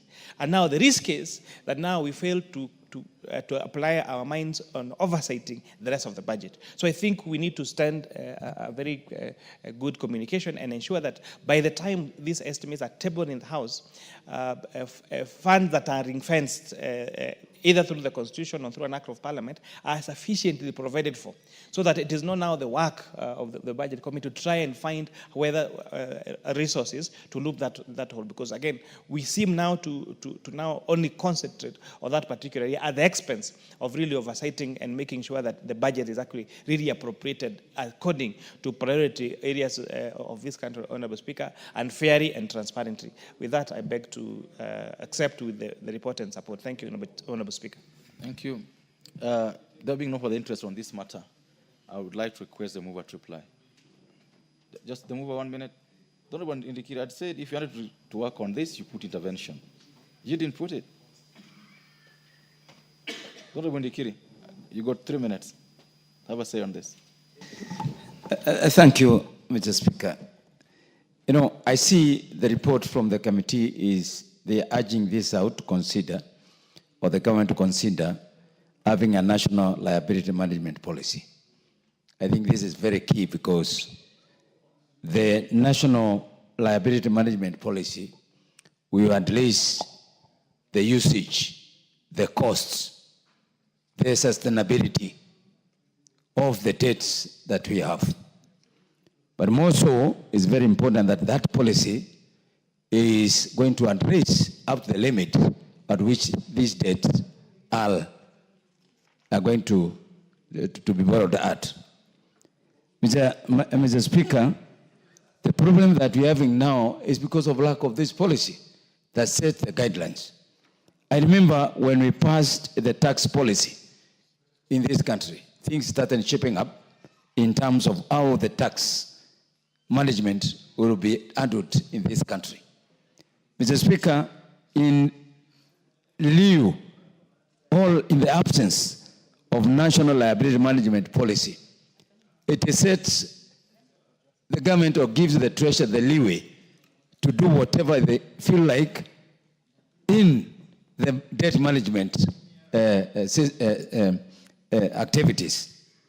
It's my feeling, therefore, Mr. Speaker, that this policy is put in place immediately because it is going to set the guidelines, it is going to set the measures which own aim is to reduce the debt servicing. Mr. Speaker, we are having a serious problem. How money is being used, how the debts are being used. Right now, we don't know the costs of various debts. Mr. Speaker, we need to know, do we go for long-term debts, and what do we do? Do we go for short-term debt, and what do we do? Because in the absence of this, without a policy, that's why you are seeing some monies are not being taken care of, some budgets are not being taken of seriously, some issues are being left out. So I agree that with the committee report that there is a need to have a national liability management policy because it clearly will give the guidelines on how we are going to manage the debts of this republic. I thank you, Mr. Speaker. Thank you. Move on now. Honourable Speaker, I thank the members for their support and comments, and I fully concur with the comments of Honourable Makali Mkulu, especially on the exchange rate, and all other members who have contributed to this motion. The committee will continue to work hard to ensure that this House is well informed on the changes on the consolidated fund services and sustainability of these mandatory expenditures that affect other critical budget expenditures. I also thank Honorable Irene Kasalu for her support in moving this motion. With that, Honorable Speaker, I beg to reply. Thank you. Members, I now put the question that this House adopts the report of the Public Debt and Appropriation Committee on the consideration of the Consolidated Fund Services for Supplementary Estimates 3 for financial year 24-25, laid on the table of the House on Tuesday, 24th June 2025. Will as men of that opinion say aye? Aye. Will as men of the opinion say nay? Ayes have it. Members, if you remember, we had reorganized order paper to cover the orders we just finalized. I therefore wish we go back to order number 7. Order number 5. There is the Honorable John Murigi, you got a paper to lay. Order number 5, papers. Honorable Murigi, go ahead.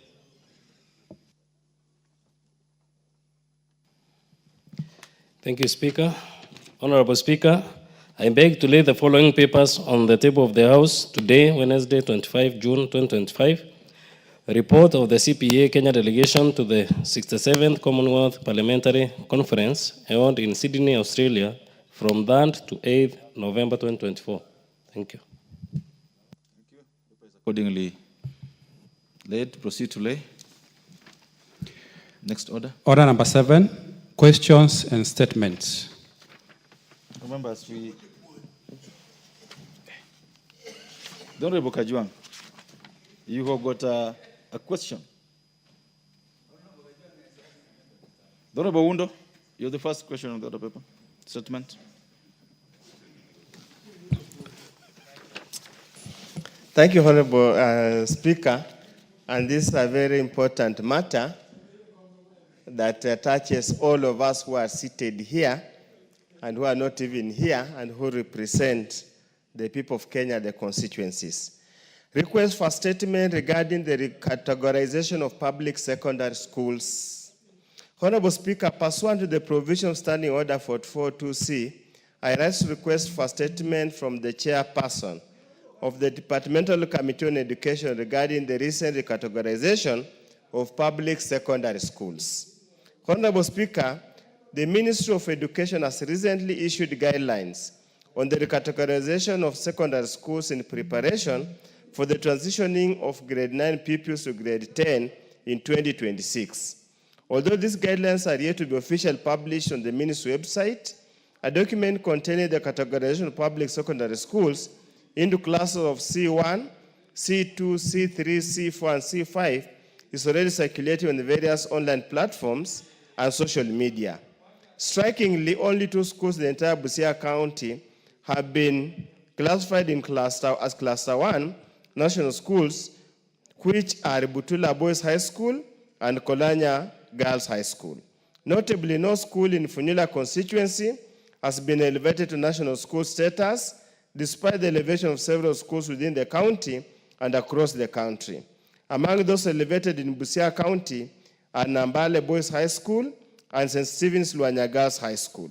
Honorable Speaker, it is concerning that 2 prominent schools in Funyula constituency, namely Sigalame High School and St. Cecilia Nagina Girls High School, have not been considered for the elevation of the status of a national school, Cluster C1.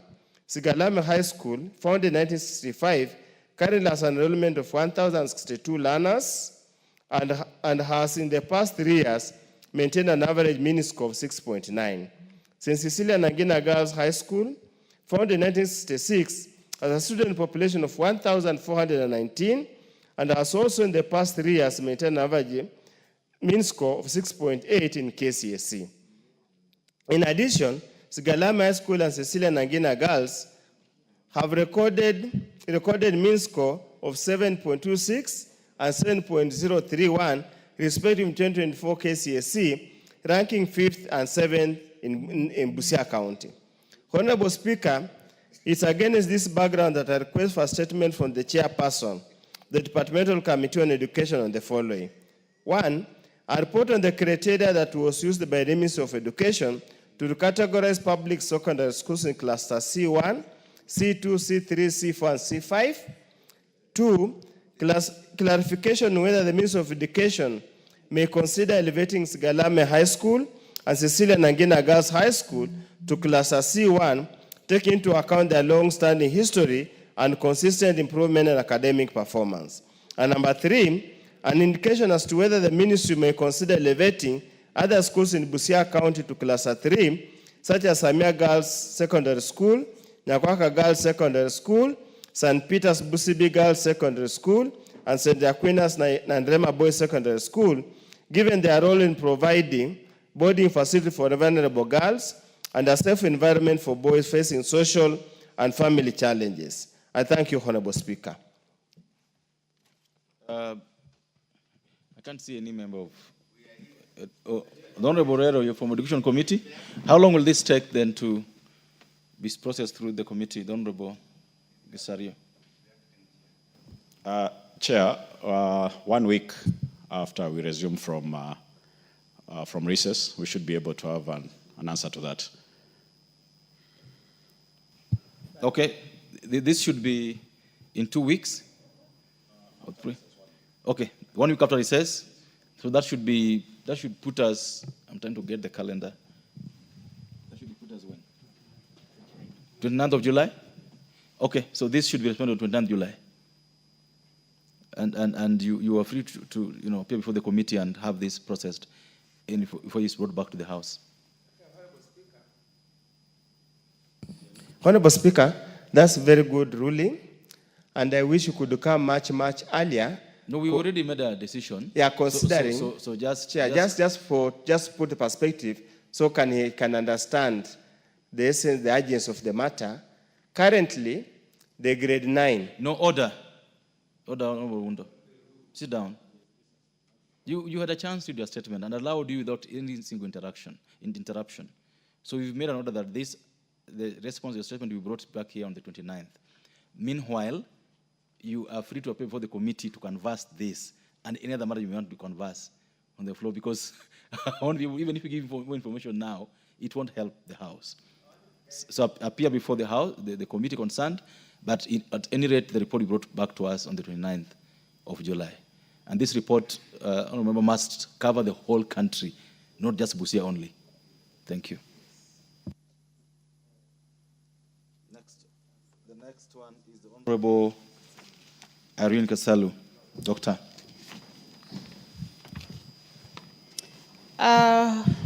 Honorable Speaker, pursuant to the provisions of Standing Order 44-2C, I wish to request for a statement from the chairperson of the Departmental Committee on Health regarding unlawful detention of the body of Mrs. Priscilla Nyokabi Gaku by the Kenyatta National Hospital mortuary. Honorable Speaker, the late Ms. Priscilla Nyokabi Gaku was admitted to Kenyatta National Hospital Private Wing on 2nd April 2024 under inpatient number IPOO 75640. Ms. Gaku was treated in hospital for 43 days, but unfortunately lost her life on 30th May 2024, leaving an outstanding bill of Kenya shillings 1,155,486, of which the family was only able to raise Kenya shillings 234,000. As a result, the hospital unlawfully detained the body of the deceased and demanded that the family offsets the pending bill. The continued detention of Ms. Gaku's body by the hospital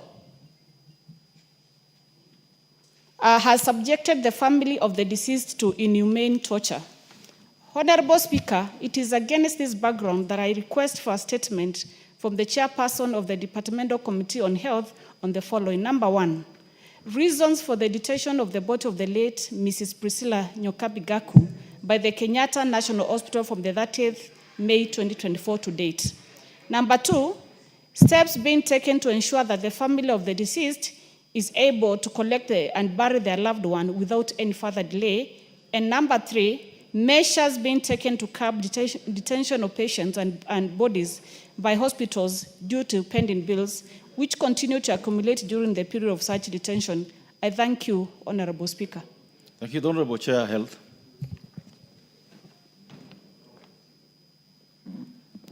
Thank you, Mr. Speaker. I think this is an urgent matter because I get the information that the body is still detained. So it's something we are going to work on immediately, but the report will come within 1 week after we come from recess. But action definitely needs to be taken even before the recess because of the urgency if the body is still retained. Thank you. The report we brought on the 29th of July, and that in any case, the honorable members advised to liaise with the Chair, Health Committee, so that any urgent matters that could be handled before then can be dealt with. Thank you. The Honorable Jimatia Florence. You got a statement? I have. Go ahead, you got the mic. On the matter. Or this is clean environment. Oh, I don't have it here, Mr. Speaker. I think sorry.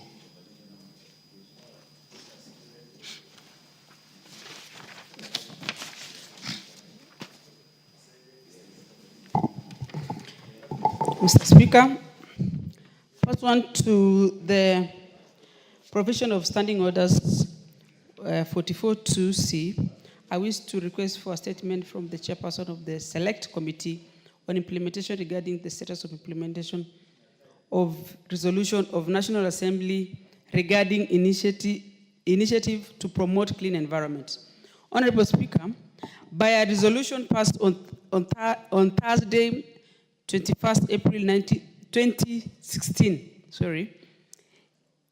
in the 11th Parliament, the House approved a motion sponsored by then member of Emuhaya constituency, Honorable Dr. Wilbur Chichilo, MP, resolving that the government declares on one Thursday of each month to be dedicated by every Kenyan household, organized groups, public and private institutions, and corporate organizations to cleaning and beautifying the immediate environment and public places, and also initiate a proactive program in all schools to inculcate the culture of keeping our environment clean and healthy. The intent behind this policy was to foster environmental responsibility, reduce pollution, and promote sustainable waste management practices as anchored in Article 69 and 70 of the Constitution. Honorable Speaker, Standing Order 2092A empowers the Committee on Implementation to scrutinize resolutions of the House and examine whether or not such decision and undertakings have been implemented and were implemented, the extent to which they have been implemented and whether the implementation has taken place within the minimum time necessary. It is therefore imperative that the House be apprised of the progress made by the Ministry of Environment and Climate Change in the development and implementation of this initiative.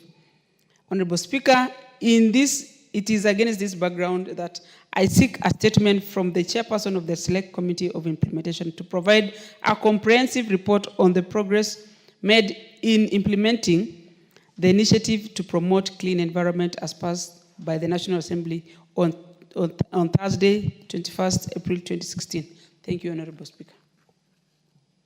Thank you. Dear member of Implementation Committee in the House today. This case is referred to the Committee on Implementation to give us a report on 29th of July.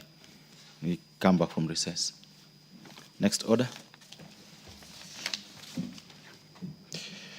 Order number 15, motion, implementation of the universal health coverage and of a policy on a mandatory use of public health care facilities by public officers. Is Honorable Sabina check in the House? So the motion is deferred. Next order. Order number 16, motion, formulation of a land use policy of zoning of land for agriculture and built development. Honorable Tim Wanyonyi, of the House, so the matter is again hereby deferred.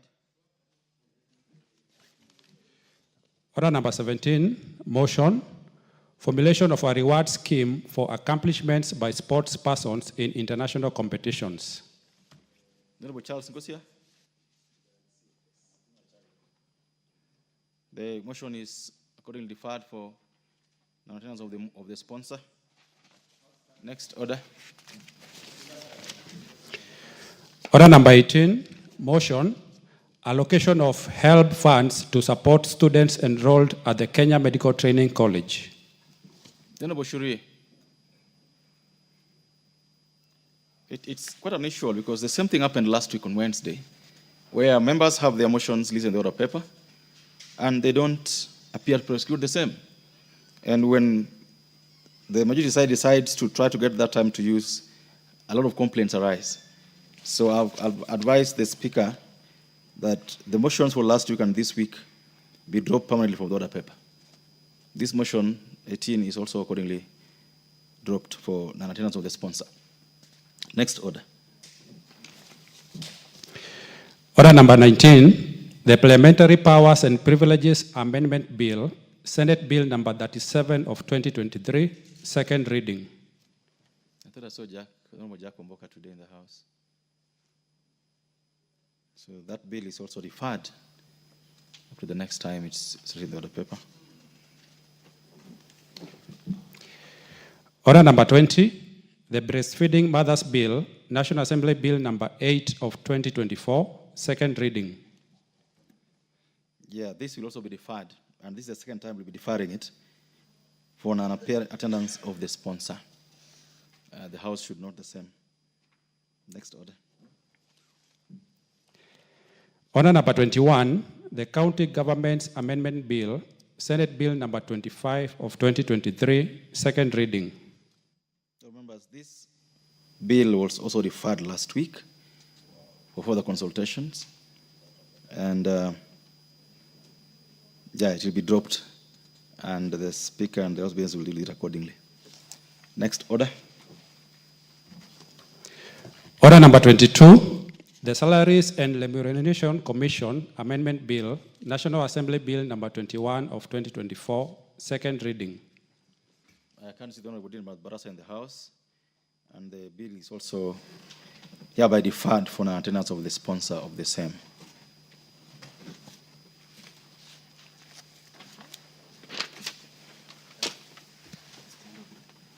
Members, and the time now being 15 minutes to midday, this House stands adjourned until today, Wednesday, the 25th of June 2025 at 2:30 p.m.